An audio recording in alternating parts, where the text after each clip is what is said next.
लोकशाहीचा बुलंद आवाज, रिपब्लिकन वार्ता महाराष्ट्र। फुलंब्री शहरात चहा पिण्यासाठी थांबले असता एकाने लोखंडी रॉड मारून केले जखमी। फुलंब्री पोलीस ठाण्यात गुन्हा दाखल। फुलंब्री शहरात चहा पिण्यासाठी थांबले असता गाडी पुढे घेण्याच्या कारणावरून वकिलांना एकाने लोखंडी रॉडने मारून जखमी केले।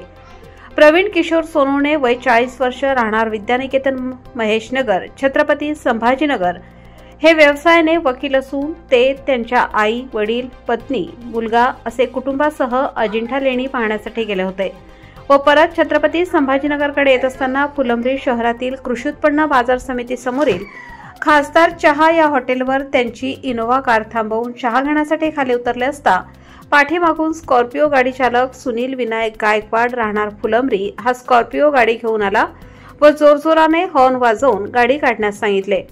त्यावर वकील प्रवीण सोनवणे यांनी सुनील गायकवाड याला सांगितले की तू हॉर्न वाजवू नको, आम्ही चहा पिऊन लगेच जाणार आहोत असे म्हणताच सुनील गायकवाड याने शिवीगाळ करत 5 फुटी लोखंडी रॉड आणून प्रवीण सोनवणे यांच्या डोक्यावर मारला असता सोनवणे यांनी डोके बाजूला केल्याने त्यांच्या उजव्या खांद्याला मारून जखमी केले।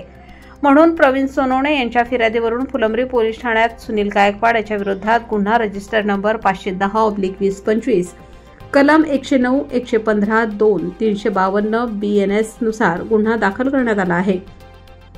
पुढील तपास पोलीस निरीक्षक संजय सहाणे हे करीत आहेत। रिपब्लिकन वार्ता Maharashtra वृत्तवाहिनीसाठी Aurangabad Marathwada उपसंपादक Akbar Shah. Subscribe now and press the bell icon. Never miss an update.